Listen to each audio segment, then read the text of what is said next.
بسم الله الرحمن الرحيم. مشاهدينا السلام عليكم ورحمة الله وبركاته. أهلا بكم في هذه السلسلة من الحلقات بعنوان الأحاديث الشيعية المكذوبة على الرسول صلى الله عليه وسلم ودورها السياسي في التاريخ الإسلامي. اليوم سنتناول حديث اسمه فاطمة ابنة الرسول صلى الله عليه وسلم سيدة نساء أهل الجنة. هو حديث شيعي مكذوب تستخدمه إيران الآن في هدم العالم الإسلامي، في احتلال سوريا، العراق، اليمن، لبنان، البحرين. إيران تريد إسقاط البحرين. تريد إيران أيضا من خلال هذا الحديث المكذوب الشيعي المكذوب على الرسول صلى الله عليه وسلم أن هي أيضا تقوم بتهجير شعوب الخليج وتهجير أيضا الشعب التركي من أرضه، وأيضا إشعال الحروب في أفريقيا، في نيجيريا والمغرب وغيرها. ومن قبل جرى استخدام هذا الحديث، يعني سبب وضع هذا الحديث ماذا؟ هدم الدولة الأموية والدولة العباسية، ثم جرى إنشاء ما عرف بعصر الدول الشيعية في القرنين الرابع والخامس الهجري. خلال هذا العرض سيتضح لنا أنه في توافق في الرؤية بين الشيعة اللي هم في إيران، ملال إيران، وما بين ما يعرف بين قوسين بعض علماء السلفية الذين أدعوهم أن هم يتوبوا إلى الله سبحانه وتعالى وأن يتراجعوا. فالسلفية الحقيقية في الإسلام هي المذاهب الأربعة، والإمام أبو حنيفة هو إمام السلفيين، والإمام مالك هو أيضا إمام السلفيين، وهم الأقرب للرسول صلى الله عليه وسلم. وأنه ما يعرف الآن باسم السلفية هي بدعة، هي في الحقيقة تشييع للمسلمين السنة. تعالوا نبدأ ونرى. نبدأ أولا يا جماعة بالدور السياسي لهذا الحديث. كما نعلم أن الرسول صلى الله عليه وسلم عنده 4 بنات، 3 منهن تزوجن في بني أمية فلم نسمع عنهن شيئا، وواحدة فقط اللي هي السيدة فاطمة رضي الله عنها تزوجت سيدنا علي. فالشيعة دبجوا أحاديث كثيرة ضمن إسقاط الدولة الأموية. الرسول صلى الله عليه وسلم له ابنة اسمها أم كلثوم، وهي تزوجت في بني أمية، تزوجت من سيدنا عثمان بن عفان. والابنة الثانية رقية، وتزوجت أيضا في بني أمية من سيدنا عثمان بن عفان. والابنة الثالثة زينب تزوجت أيضا في بني أمية من نفس هذه العائلة الكريمة المحترمة، اللي هو تزوجت سيدنا العاص ابن أبي الربيع من بني أمية، وهو من كبار الصحابة ومن المهاجرين، وكان رجل على خلق خلال كفره وبعد إسلامه. تسمعون شيئا عن هذا الصحابي ولا كلمة؟ هل سمعتم أي حديث في فضائل 3 بنات الرسول صلى الله عليه وسلم؟ أبدا. فكل جريمتهن أنهن تزوجن في عائلة بني أمية، وبما أنه الشيعة كانوا يريدون إسقاط الدولة الأموية فجرى محو أسمائهن تماما، إلى درجة أن احنا كمسلمين لا نعرف أصلا أن للرسول بنات غير فاطمة. وأصبحت فاطمة رضي الله عنها هي اللي هي زوجة سيدنا علي، هي الكل شيء يعني، وهي اللي دبجت فيها الفضائل وإلى آخره من الأحاديث الشيعية المكذوبة، ومنها أنهم جعلوها سيدة نساء أهل الجنة دون عمل نعرفه قامت به يميزها عن أخواتها الكبيرات أو حتى عن أمها. يعني أم البنات الأربعة من؟ السيدة خديجة أم المؤمنين، أول من أسلم بالرسول والتي ساعدت الرسول ووقفت معه في محنته، جعلوا ابنتها فاطمة أهم منها. طيب لماذا لم يدبجوا أحاديث عن السيدة خديجة؟ لأنه لو مدحوا السيدة خديجة سيمدحون بناتها ال4 ويمدحون زوجيهما اللي هم العاص من بني أمية وسيدنا عثمان بن عفان من بني أمية. طيب حضراتكم هذه خريطة الدولة الأموية، وكما نعلم أنه كيف جرى تأسيس الدولة الأموية اللي الشيعة عملوا على هدمها، وهو هدموا من قبل الخلافة الراشدة، لأنه في الحقيقة أنه الشيعة هم في الأساس التيار السبئي، وهذا التيار السبئي نشط بقوة في عهد سيدنا عثمان بن عفان رضي الله عنه، وأسس العقيدة السبئية، وقام بقتل سيدنا عثمان بن عفان وحاول الاستيلاء على الحكم، وأجبروا سيدنا علي بن أبي طالب أن يتولى أمير المؤمنين. وبعد ذلك سنجد طوال فترة سيدنا علي أن سيدنا علي كان في صراع داخلي داخل منطقته بينه وبين هذا الحزب السبئي أو التيار السبئي. فنجد هذا التيار السبئي يتمرد عليه في موقعة الجمل، وتمرد عليه في موقعة صفين، وفي النهاية قتلوه.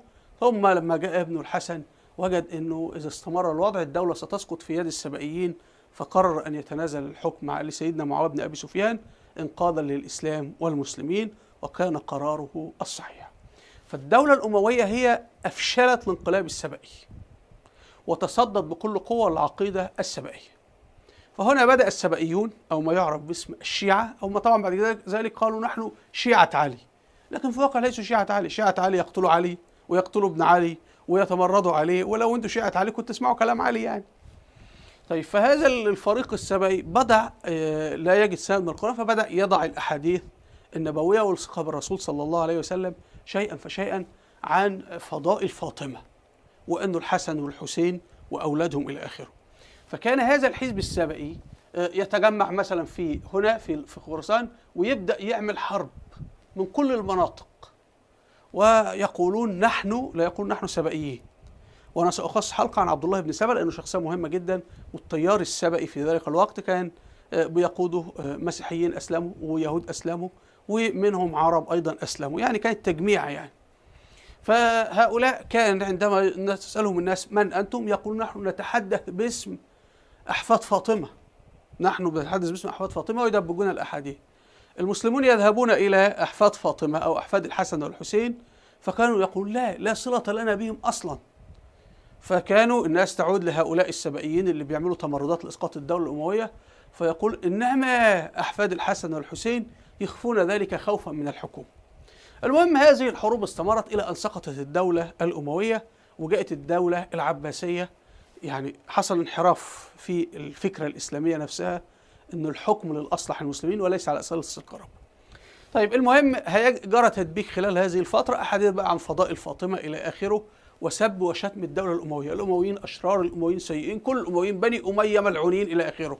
فكجزء من إسقاط بني أمية جرى إسقاط أو التغاضي عن بنات الرسول صلى الله عليه وسلم الأخريات تماما، بل جرى التغاضي عن أم السيدة فاطمة اللي هي السيدة خديجة، واعتبروها أقل منزلة من ابنتها فاطمة، لأنه خديجة لن تنفعنا في السياسة وفي المعارك العسكرية والحربية التي نخوضها الآن. لذلك ستجد أنه ملال إيران يقولون فاطمة فاطمة، وأين خديجة؟ نسيوها. طب لماذا؟ أنتم تقولون تحبون الرسول وتحبون زوجته، مشكلتكم مع السيدة عائشة. طيب اتفضلوا اذكروا لنا بقى فضائل السيدة خديجة زوجة الرسول الأولى، ولا حاجة. طيب تعالوا الآن إلى هذا الحديث المكذوب على الرسول صلى الله عليه وسلم، ونحن هنبدأ دائما من القرآن الكريم. أي شيء نعرف أنه صح وخطأ منين؟ من القرآن ثم السنة. طيب، القرآن الكريم الله سبحانه وتعالى أخبرنا وهو الصادق ولا يستطيع أحد أن يكذب. فاللي أنتوا ولا عارفين تقرأوا حتى كتب الأحاديث، ونحن سنحتكم أيضا إلى علماء الحديث الكبار الذين أسسوا علم الحديث. فالقرآن الكريم الله سبحانه وتعالى إن أفضل النساء مريم ثم أمهات المؤمنين، ولا ذكر لفاطمة في القرآن الكريم نهائيا، ولا ذكر في القرآن الكريم لذرية الرسول أبدا خالص. لم ترد إلا في آية واحدة، الله يخاطب الرسول كل أزواجك وبناتك. طيب، البخاري في الأحاديث التي رواها عن الرسول صلى الله عليه وسلم قال إنه أفضل النساء مريم ثم خديجة وعائشة وأسيا، يعني اللي مدح اللي فيهم أحاديث فيها مدح، وأخرج السيدة فاطمة أو لا يوجد فيها رواية بهذا الشكل. الإمام مسلم ذكر أحاديث عن أنه الأفضل مريم وخديجة. الإمام الترمذي رحمه الله قال إن الحديث بتاع فاطمة سيدة نساء أهل الجنة هذا حديث ضعيف، وسنأتي أنا أضيف من عندي مكذوب لأنه في دليل خارجي اللي هو القرآن الكريم يكذبه. طيب، الألباني وهو من السلفيين، لا، الألباني قال صحيح بالعافية يعني. طيب، فأصبح يا جماعة احنا نصدق الألباني ولا القرآن؟ نصدق الألباني ولا البخاري؟ نصدق الألباني ولا مسلم؟ نصدق الألباني ولا الترمذي؟ احنا القاعدة والمنهج، لأنه ما وجه التشابه بين السلفية والشيعية هي هجر القرآن الكريم والتمسك بالروايات الحديثية، اللي في الآخر بيتضح أن هم بيستشهدوا بروايات حديثية مصدرها شيعي. طيب، فنجد في القرآن الكريم في قوله تعالى فإن تنازعتم في شيء فردوه إلى الله، فإحنا بنرد الحديث ده إلى الله سبحانه وتعالى والرسول. الآن القرآن الكريم واضح جدا بأن الله اصطفاك على نساء العالمين. تقول الآية: وإذ قالت الملائكة يا مريم إن الله اصطفاك وطهرك واصطفاك على نساء العالمين. إذن من هي سيدة نساء أهل الجنة في الدنيا وفي الآخرة؟ السيدة مريم. اللي يقول عكس ذلك بيكذب القرآن الكريم. فنقول له: افلق دماغك في أقرب حيطة، ولا نناقشه ولا إذا كان تكذب الله، إذا لم يؤمن بآيات الله فبأي حديث بعد ذلك يؤمنون. الآية الثانية في القرآن الكريم نجد أن الله سبحانه وتعالى قال إن زوجات النبي هن أمهات المؤمنين. يعني السيدة خديجة أمنا، السيدة عائشة أمنا، السيدة حفصة أمنا. ومن يكذب هذه الآية ولا يعتبر أن زوجات الرسول أمهاته فهو في هذه الحقيقة ليس مسلما، لأنه كذب آية في القرآن واضحة وصريحة. وأمك أقرب لك من أختك، صحيح؟ فالله يقول: النبي أولى بالمؤمنين من أنفسهم وأزواجه أمهاتهم. فالنص واضح. أيضا الله سبحانه وتعالى يقول: يا أيها النبي قل لأزواجك، جاء بالأزواج أولا، وأزواجك وبناتك ونساء المؤمنين. فالترتيب يا جماعة جت إيه؟ جاء أزواج النبي قبل السيدة فاطمة اللي هي إحدى بنات النبي. أيضا الله يخاطب نساء الرسول في آية ثالثة ولم يخاطب بنات الرسول. فالله كلف زوجات الرسول أن يتلوا إيه؟ آيات الله القرآن والحكمة اللي هي السنة. فالله يقول: واذكرن ما يتلى في بيوتكن من آيات الله والحكمة. فده تعظيم كبير جدا. احنا نأخذ ديننا من زوجات الرسول صلى الله عليه وسلم. طيب نأتي الآن إلى علماء الحديث. أكبر عالم حديث في العالم الإسلامي كله مين؟ الإمام البخاري. تعالى يا عم البخاري، فنجد أن البخاري أورد 4 روايات. الروايات الأربعة تقول أن الرسول صلى الله عليه وسلم وهو في مرض الموت، ركز، الرسول وهو في مرض الموت تجلس بجواره السيدة عائشة زوجته، فجاءت ابنته فاطمة تزوره، فيعني هي حزينة، فأسر لها بشيء في أذنها فضحكت. فالسيدة عائشة سألتها: ماذا قال لك الرسول؟ فقالت: ما كنت لأفشي سر الرسول صلى الله عليه وسلم. بعد أن توفى الرسول صلى الله عليه وسلم السيدة عائشة سألتها: ماذا قال لك الرسول؟ فقالت: إنك ستكونين أول من يلحق بي من أهل بيتي، يعني أول من ستموت بعد الرسول، وبالفعل توفى بعد 6 أشهر. طيب عندنا كم رواية؟ 4 روايات، يبقى دي محققة. رواية شاذة واحدة منهم فقط شذت من هذه الروايات، وقالت إن الرسول قال لها إنك خير نساء المؤمنين أو خير نساء أهل الجنة أو لفظ كهذا. إن العبارة كما سنأتي هنجد راوي مش فاكر، غير متذكر، اللي هي الرواية فيها زيادة، فهي لا تصح على كل حال. والبخاري وضع الروايات ال4 كما نشاهد، معناها إن هو ما أصدر حكم أو ما فضل هذه على ال4، لكن بالشكل المنطقي إن الروايات ال3 الأولى هي الأدق والأصح. ويؤكد إن إن الزيادة في الرواية الرابعة اللي الراوي متشكك فيها غير صحيحة، القرآن الكريم، يعني عندنا دليل خارجي كمان فضلا عن داخل الرواية نفسها. طيب الحديث رقم 3625، باب فضائل الصحابة. دايما أي كتاب حديث هتجده باب فضائل الصحابة. ففي فضائل الصحابة الحديث عن مين؟ السيدة عائشة، ونركز بس في السيدة عائشة لأن زوجته كانت جالسة بجواره يعني، والرسول يتوفى. قالت: دعا النبي صلى الله عليه وسلم فاطمة ابنته في شكواه التي قبض فيها فسارها بشيء ثم بكت، قال لها حاجة في سرها يعني، ثم دعاها فسارها فضحكت. قالت: فسألتها عن ذلك، فالسيدة فاطمة قالت: سارني النبي صلى الله عليه وسلم فأخبرني أنه يقبض في وجعه الذي توفي فيه فبكيت، ثم سرني فأخبرني أن أول أهل بيته أتبعه فضحكت. دي الواقعة الحقيقية. الشيعة يبدأوا يستغلوا هذا.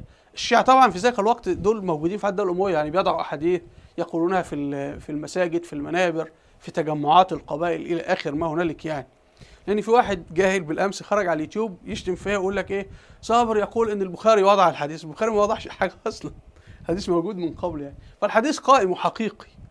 لكن هنا هو بيستغل واقعه ويبدأ رواية حقيقية، ويبدأ الراوي الشيعي يبدأ يضيف شيء يعني. طيب كده الرواية الأولى. طيب الرواية الثانية أيضا عن السيدة عائشة، نفس القصة. قال لي إنك أول أهل بيتي لحقا بي، فبكيت.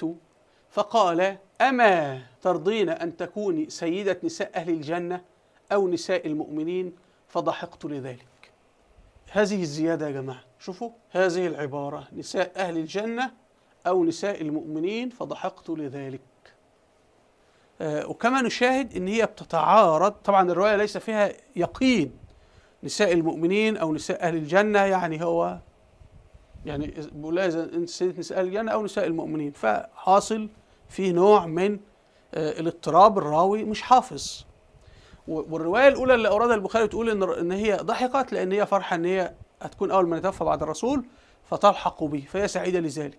طب الرواية الثانية اللي البخاري بيوردها الآن يقول لا، السبب بتضحكها إيه؟ سبب ضحكها إن هو يقول لها أنت هتكوني سيدة نساء أهل الجنة أو نساء المؤمنين، مش عارفين هو قال إيه.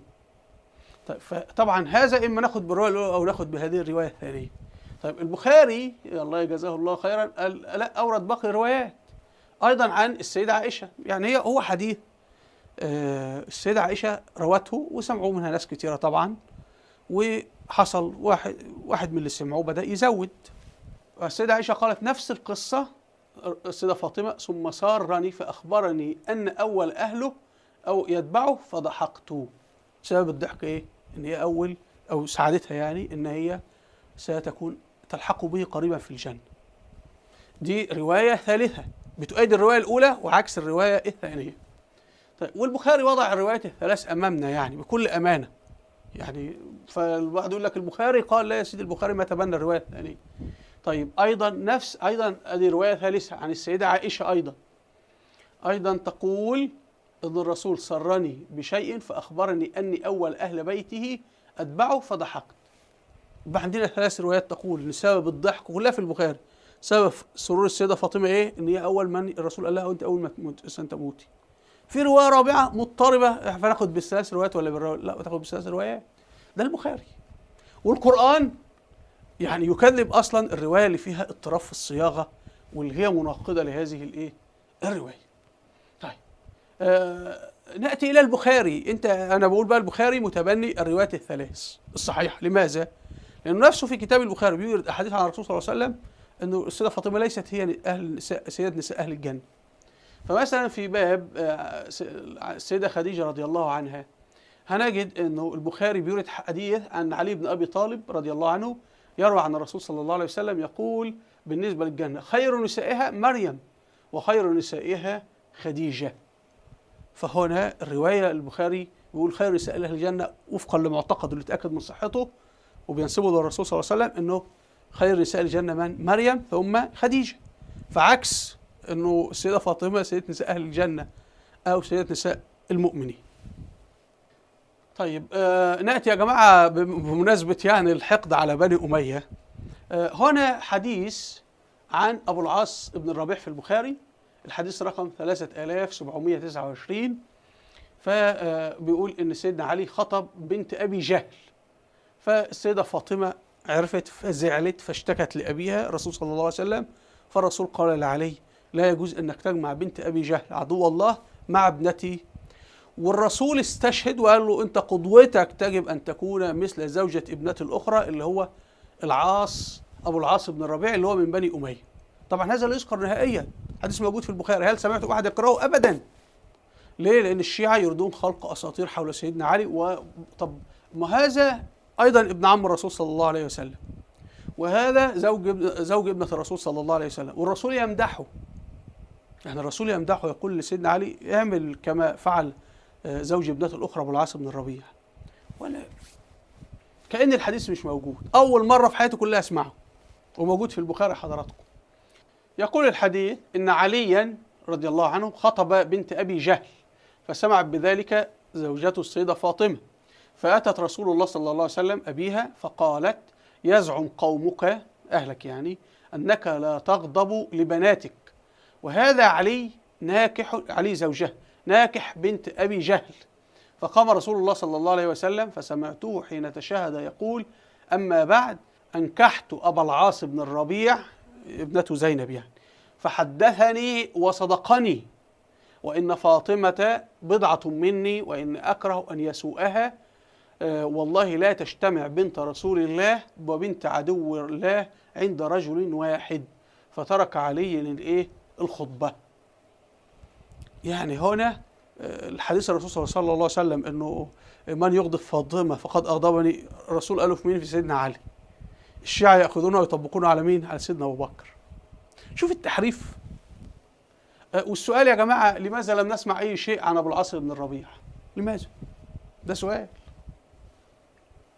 طيب هنا أيضا لأنه بعض الناس اللي ما بتعرفش تقرأ بيروحوا لباب اسمه باب مناقب فاطمة رضي الله عنها، وقال النبي صلى الله عليه وسلم فاطمة سيدة نساء أهل الجنة. طبعا البخاري لم يقل هذا بالمناسبة يعني، لأنه لما نيجي الحديث 3767 اللي هو تحته، فنجد الرسول بيقول فاطمة بضعة مني فمن أغضبها أغضبني، اللي هو متاخد منين؟ اللي هو متاخد اللي احنا حكيناه، وهو نفس الراوي. يعني الراوي هنا المصور ابن مخرمة هو نفسه الراوي في الحديث السابق اهو. يعني هو حديث واحد خلي بالكم بس جزء. بصوا اهو المصور ابن مخرمة حديث 3729، والحديث هذا رقم كام؟ 3767، والراوي هو ايضا المصور ابن مخرمة. فلا يوجد حديث مقتطع اسمه الرسول صلى الله عليه وسلم قال فاطمة بضعة مني. ده جزء من الحديث الايه؟ السابق. طيب مين اللي كاتب الكلام ده؟ حضراتكم اللي كاتب الكلام ده اللي شرحوا كتاب البخاري، اللي رووا كتاب البخاري الى اخره. انه النبي قال فاطمة سيدة نساء الجنة، البخاري ما اوردهاش في اي حديث اصلا. ده من باب حسن العرض والترتيب، فاللي بيعرض الكتاب او بكذا بيوقع في خطأ. لكن البخاري نفسه ما في حديث بهذا الكلام او بهذه الصيغه.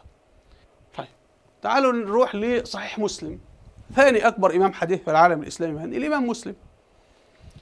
صحيح مسلم الجزء الاول نذهب الى حديث 2450، وهو نفس صياغه البخاري حرفيا ايضا، والحديث بترويه السيده عائشه.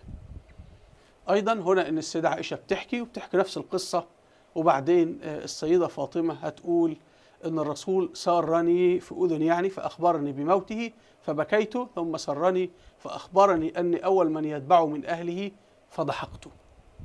وخلي بالك تجد نص البخاري هو نص مسلم، والراوي السيدة عائشة ونفس العبارة، بس هنجد إنه هنا استخدم مسلم عبارة من أهله، البخاري استخدم عبارة من أهل بيته. المهم هنتغاضى عن اللفظ يعني، المهم المعنى واحد. ثم هيرد الإمام مسلم رواية ثانية أيضا لنفس الحديث، وهنا معناها أن الإمام مسلم بيعرض لك وبيقول لك اختار، يعني أنا بورد الروايتين يعني. فأيضا يقول أنه الرسول صلى الله عليه وسلم سرني فبكيت، فبعد كده بيقول سرني مرة ثانية فقال يا فاطمة أما ترضين أن تكوني سيدة نساء المؤمنين أو سيدة نساء هذه الأمة؟ قالت فضحكت. يعني مرة أخرى هنجد الاضطراب، نفس النص اللي عند البخاري ونفس الاضطراب اللي موجود في النص، وأنت إما تأخذ هذا الحديث وإما تأخذ اللي قبله، لأنه سبب الضحك أو سبب سرورها مختلف. في الحالتين إن هي سعيدة إن هي هتموت فهتقابل الرسول في الجنة، وفي الثانية إن هي هتكون سيدة نساء المؤمنين أو سيدة، يعني النص الآخر مضطرب أصلا. طيب والقرآن أصلا خلاص حسم المسألة. أيضا هنا هنجد الإمام مسلم يورد حديث أن سيدة نساء الجنة من؟ السيدة مريم ثم خديجة. الحديث رقم 3430 عن الرسول صلى الله عليه وسلم خير نساء الجنة مريم بنت عمران وخير نسائها خديجة بنت خويلد. وأيضا الحديث عن سيدنا علي كان بيخطب على المنبر في الكوفة يعني. فإذا طب نأتي إلى كتاب الجامع الكبير الإمام الترمذي. يا جماعة الإمام الترمذي إمام كبير جدا في علم الحديث، وهو أورد حديث سيدة نساء الجنة وقال هذا الحديث ضعيف، فالألباني أخذ الحديث وقال لا الحديث صحيح، فحذفنا اتباع على المنابر، لغوا البخاري ولغوا مسلم ولغوا الترمذي ومسكوا في الألباني. تعالوا نشوف المهزلة. طبعا ده المجلد السادس باب المناقب والفهارس، المحقق مين؟ الدكتور بشار عواد معروف. هنجد هنا مين بقى؟ واحد اسمه حذيفة، يعني الحديث منسوب إلى صحابي اسمه حذيفة وليس السيدة عائشة، والقصة اختلفت، حديث مكذوب يعني. إن الرسول يعني بيقول لحذيفة إنه في ملك نزل من السماء يخبرنا أن فاطمة ستكون سيدة نساء أهل الجنة. إن هذا ملك لم ينزل الأرض قط قبل هذه الليلة، استأذن ربه أن يسلم علي ويبشرني بأن فاطمة سيدة نساء أهل الجنة، وأن الحسن والحسين سيدة شباب أهل الجنة. طبعا فبركة للركب يعني.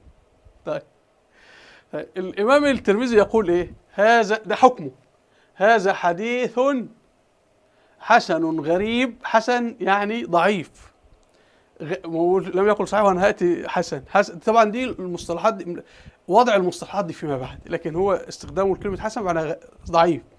هذا حديث حسن غريب من هذا الوجه لا نعرفه إلا من حديث إسرائيل.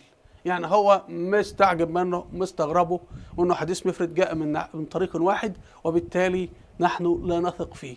يعني بنسبة 80% غلط وبنسبة 20% صحيح.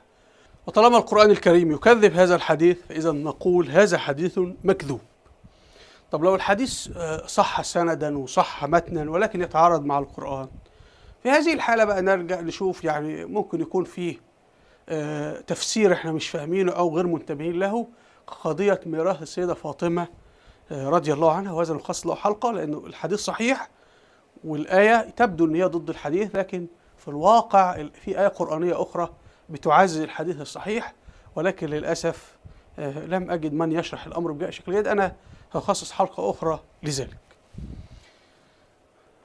طيب تعالوا يا جماعة، هنا الدكتور بشار عواد معروف، عالم كبير جدا، أرجو منكم أن تسمعوه، فيديوهات على اليوتيوب مهمة جدا، واقرأوا كتبه. هذا الرجل عالم حديث، عالم مخطوطات، الرجل مؤرخ، الرجل كان شغال في مواجهة المد الإيراني في العراق، وفاهم سياسة، ولما بيشرح السياق السياسي الأحداث، الأحاديث، السياق السياسي لوضع الكتب للمشايخ العلماء إلى آخره. ومحقق كتاب الترمذي، وبيقول إنه الترمذي لما يقول هذا حديث حسن يعني حديث إيه؟ ضعيف. يعني أنا حققت الترمذي مثلا سنة 96، يعني أنا اكتشفت مثلا أن كل حديث يقول الترمذي فيه هذا حديث حسن يعني ضعيف معتبر. كل حديث يقول عنه الترمذي هذا حديث حسن فهو عنده معلول بعلة ما أنزله من مرتبة التصحيح إلى مرتبة التحسين. طبعا حضراتكم تجد مثلا في الإعلام يقول لك هذا الحديث رواه الترمذي. يا عم الترمذي قال هو ضعيف ولا صحيح؟ لأنه الترمذي ده جمع الأحاديث المنتشرة الزائعة بين الناس في عهده أو في المساجد ليحكم عليها، حتى الناس تتوقف عن استخدام الأحاديث الضعيفة. فاللي يحصل بعد السيطرة، ما هو احنا الآن بندار من أمريكا، يعني فأمريكا بتروج للروايات الشيعية، فبتكون النتيجة كما تشاهدون، يقول لك يلا في الترمذي وحطه وخلاص، وفي الإذاعة وفي خطب الجمعة وبلاوي سودة. طيب حضراتكم تعالوا أيضا، الإمام الترمذي أورد رواية أخرى ولكن عن أم سلمة. أم سلمة زوجة الرسول صلى الله عليه وسلم، والرواية المكذوبة تقول أن الرسول صلى الله عليه وسلم كان في فتح مكة، يعني قبل أن يموت به 3 سنوات أو عامين ونصف، وبعدين استدعى ابنته فاطمة وقال لها أنك ستموتين، فبشرها فقال لها لا أنت إيه، ستكوني سيدة نساء أهل الجنة. طبعا المناسبة عكس مناسبة الوفاة، إنه هذه المناسبة كان بمناسبة إنه سيتوفى، وإن هو كان يعني بيقول للسيدة عائشة، وده في حضور السيدة عائشة. فإما نأخذ برواية البخاري ومسلم وهي الرواية الصحيحة والمنطقية، وإما نأخذ بهذه الرواية المكذوبة، هي موجودة في الترمذي والترمذي يكذبها.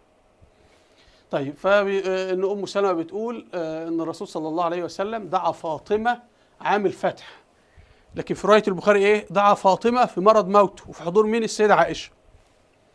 فناجاها، يعني كلمها في سرها، فبكت ثم حدثها فضحكت. قالت فلما توفي رسول الله صلى الله عليه وسلم سألتها عن بكائها وضحكها، قالت أخبرنا رسول الله صلى الله عليه وسلم أنه يموت فبكيت، ثم أخبرني أني سيدة نساء أهل الجنة إلا مريم بنت عمران فضحكت. والحكم المحقق اللي هو الترمذي، الإمام الترمذي حديث حسن يعني ضعيف غريب من هذا الوجه، يعني ما لم يأتينا إلا من هذا الشخص. لو لاحظتم ستجد أنه هو يتطابق في الأحداث مع حديث وفاة الرسول صلى الله عليه وسلم اللي بترويه السيدة عائشة، ولكن هنا هتلاقيه إيه؟ يبدو أنه في تلك الفترة الناس كذبوا هذا الحديث وقالوا لا أنتم فابركين حديث. فيبدو ان واحد قال لك طب خلاص ما احنا نستغل حديث موجود ونضيف عليه الزياده اللي هي سيدة نساء الجنه او سيدة نساء المؤمنين على النحو المضطرب اللي عرضناه، واللي البخاري ومسلم لم يسلما بها، بل اوردوا روايات اخرى عكسها اللي هي الروايات الصحيحه، وفي نفس الوقت عرضوا ان سيدة نساء الجنه من؟ مريم والسيده خديجه ام المؤمنين. تعالوا نكمل يا جماعه. احنا بنتكلم حاجه من عندنا، احنا بنجيب حاجه من عندنا حالا. علماء الحديث دول اباء علماء الحديث، يعني هؤلاء المحققين علماء الحديث واللي عارفين مين الرواه ومين كذا. طيب شوف العجيب بقى، ياتي الالباني متوفي سنه 2000 يعني من 20 سنه فقط يعني، ويقوم مفسخ كتاب الامام الترمذي ويضع صحيح الترمذي وضعيف الترمذي. عظيم. فاخذ احاديث ضعيفه الترمذي قال احاديث شيعيه، الترمذي قال هذه احاديث ضعيفه، وضعها الالباني في الصحيح وقال صحيحه. ادي كتاب صحيح سنن الترمذي للالباني. طيب قال ايه؟ حديث 3893. ايوه دي روايه مين؟ ام سلمة. الروايه اللي احنا هو بينقل الحديث وانه الرسول دعا فاطمه عام الفتح فنجاها فبكت، نفس اللي احنا قرأناه، وقام حاكم هو بايه؟ وقال لك الحديث ده صحيح. ووضع بقى هو يعني اقول لك انا صحيح، وحط تحت منه قال ابو عيسى الترمذي اللي هو اصلا اللي جاب الحديث اول مره يعني، هذا حديث حسن غريب من هذا الوجه. يعني الالباني يقول الحديث صحيح والترمذي يقول الحديث غلط، حديث ضعيف.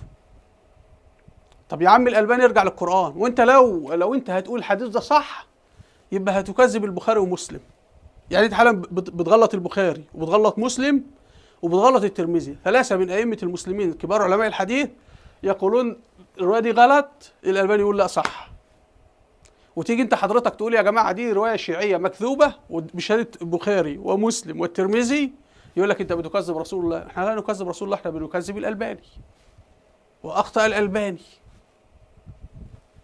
فالدنيا عليكم.